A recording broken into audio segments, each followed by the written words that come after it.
Hi there, welcome back to another video. Today's video, we are going to be discussing summary invoicing. Summary invoicing creates a way to hold invoices for a specific time period, whether it's a month or a different time period of your choosing, from a specific customer, and it allows you to gather those invoices all together and create one summarized invoice of all the jobs and services that have been done or completed for the customer. So I'm going to go ahead and show a graphic of how that looks, kind of lays it out. It grabs the parts, services, items, and it summarizes them all into one invoice that you can send to the customer. So let's jump into QuickBooks and see how we can do this since they don't have summary invoicing directly built in, see how we can do a workaround, and then we'll come back to see how Lexel Field Service actually does this right in the app. So since QuickBooks Online doesn't natively support summary invoices, there is a workaround that you can do. So create individual invoices for the work that's been completed, but do not send these to the customer after creating. The invoice date on each invoice should be the date in the future that you plan to send the statement. Then at the end of the month, send the customer a statement. So go ahead and create a statement and then choose the date of the month for the date range that was used for the invoices. A couple important details for this workaround is that the individual invoice date is the date you plan to send the statement. If your customer uses accrual accounting, they will need to record the invoice date as the date received.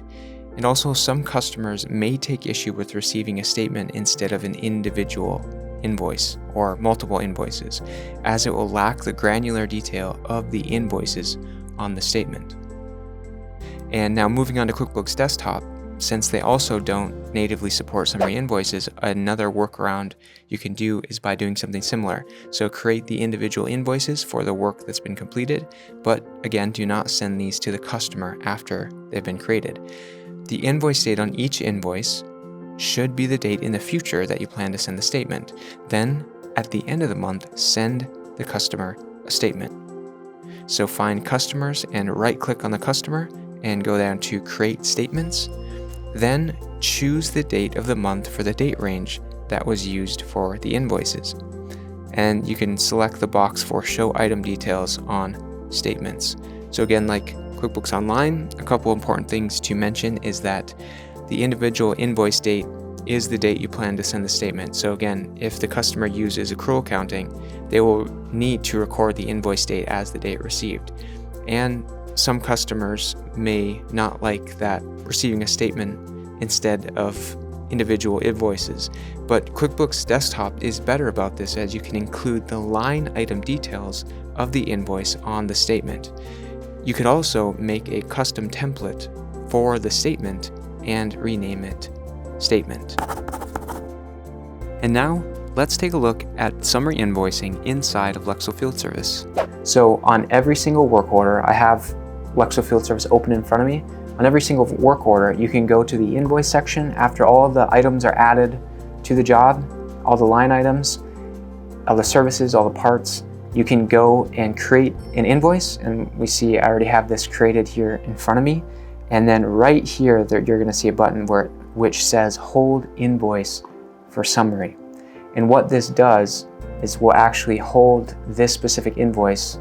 It won't send it to the customer. It's going to hold it for the summary invoice specifically when you want to send it out, let's say once a month or at a different time period of your choosing. Next thing we can do is go to the Invoices section.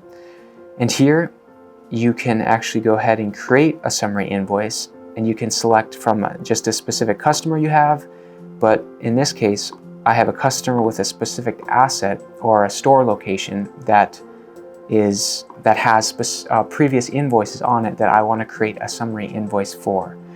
So I'm going to go ahead and do that. In my cutoff date, I'm just going to do as today because I have previous invoices in the past that I want to show on the summary invoice, but I want the cutoff to be today.